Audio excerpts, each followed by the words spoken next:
When we talk about the archetypes, we are partially speaking to the patterns of our own relationship to them rather than their real underlying complexity.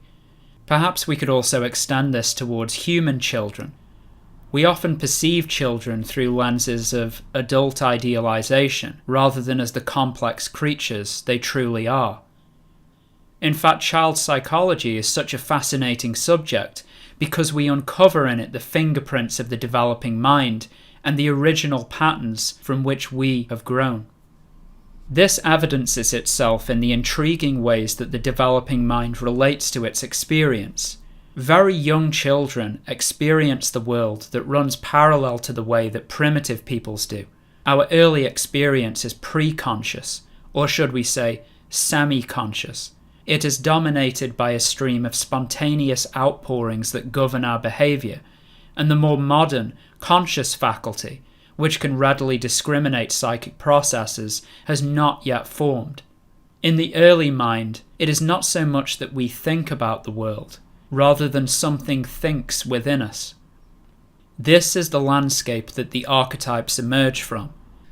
Its primary expression seems to encompass metamorphosis and the potentiality of becoming. This video will deal with the most obvious culture references to the child, and what I want us to take away from this video is a clearer appreciation, not just of the child archetype, but of the transformative power of the psyche itself.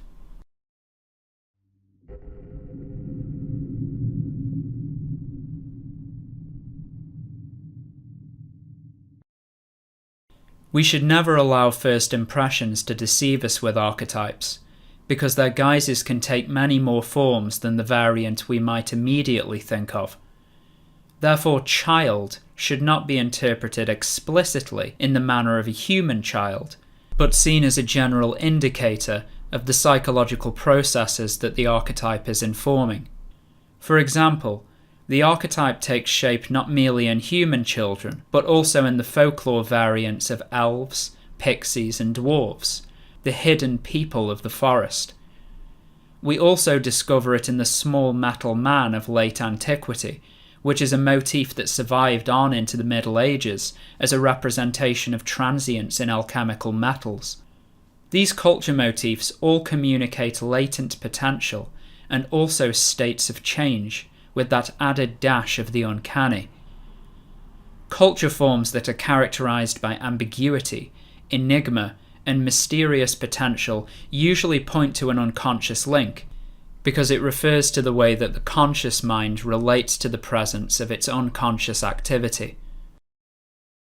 Another key expression that we could summon here is to suggest that the child symbolizes the transience of our states as we migrate through life, and its reoccurrence in universal culture forms, as well as in reported sightings in visions, dreams, and psychotic phenomena, indicate the reality that this earlier modality has not been eclipsed by adult life, but resides beneath it in another region of the psyche. As I have said repeatedly on this channel, man, like the earth, is a stratified creature, and the activities of our original conditions linger on in the unconscious activities of the psyche. The archetypes embody the most essential foundations upon which we stand. They are the deep substrates which fertilize the sun-kissed glades of our conscious activity. Jung also associated the child to animal forms such as snakes, monkeys, crocodiles, and dragons. We get from these a strong reference to nature, especially the forests, water, and the deep earth, easily referencing the chthonic associations to the unconscious. This word, chthonic, is significant. Jung spoke of instances where we see unconscious spillover, such as in visions, inspired breakthroughs, hallucinations, and psychotic experiences, as autochthonous, indicating that during an alteration to our natural equilibrium, psychic activity that would otherwise remain in a state below the threshold of our consciousness passes directly into our conscious appreciation. Out of this great unknown, the child emerges spontaneously and unexpectedly, from the most unlikely of places, like when the daughter of the pharaoh bathed in the Nile and discovered the baby Moses floating upon a bed of reeds. As we have already stated, this mystery surrounding the archetype likely has a correlation to the way that the conscious intelligence relates to unconscious material that always emerges suddenly out of some unknown sea. It could also stand to reflect the way that children embody the uncertainties of the future. They are indeed like elves, part person and part enigma. When we look at them, we are not only looking at another human being, perhaps more significantly, we are looking at unrealized potential. This speaks to the adult mind as much as it does to the subject being observed.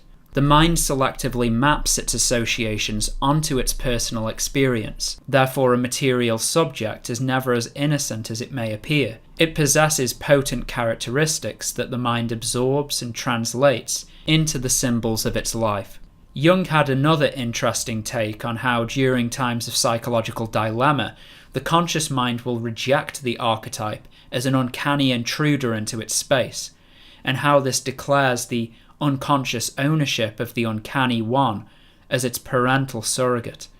In the psychology of the individual, there is, at such moments, an agonizing situation of conflict from which there seems to be no way out, at least as the conscious mind is concerned.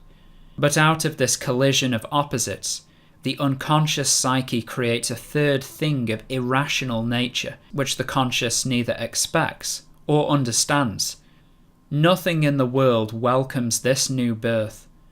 Although it is the most precious fruit of Mother Nature herself, the most pregnant with the future, signifying a higher state of self-realization, that is why nature, the world of instincts, takes the child under its wing. It is nourished and protected by animals.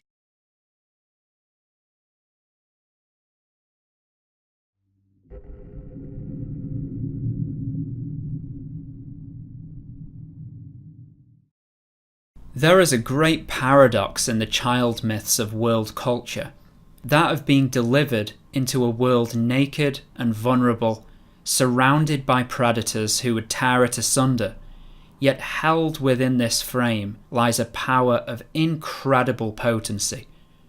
This is found in the great child champions such as Hercules and Achilles. These figures are born out of a wedlock between the gods and mortal women, whose prowess is likewise a mysterious and tangible parentage. The god-child morphs into the god-man, capable of inhuman acts of grace.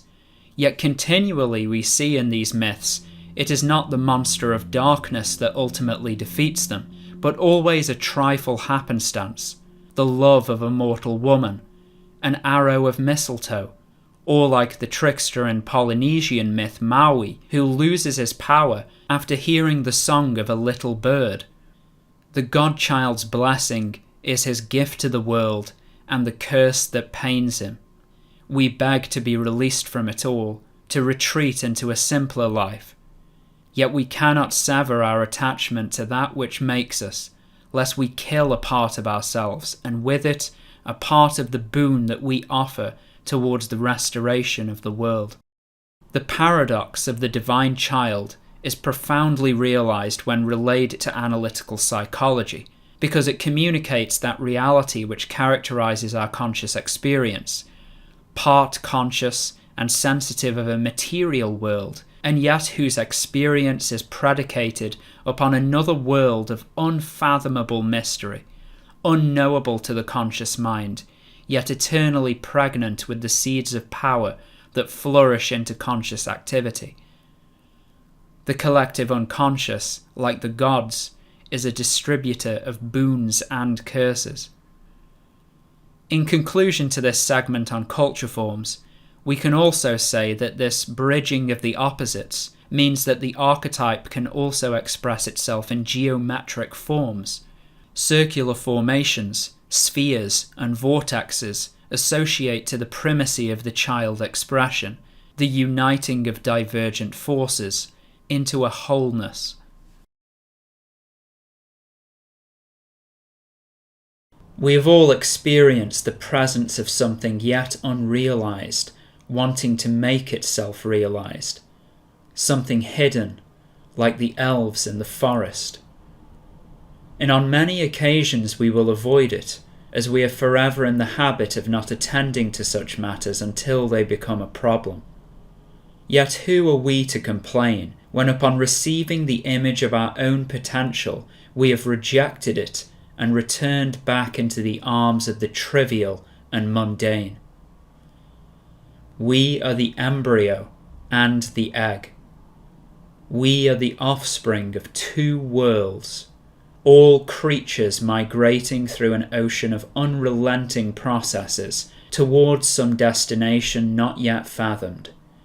The unfathomable destination is, like us, not really a place, not really a thing in itself, but rather a potential, always in a process of perpetual incubation.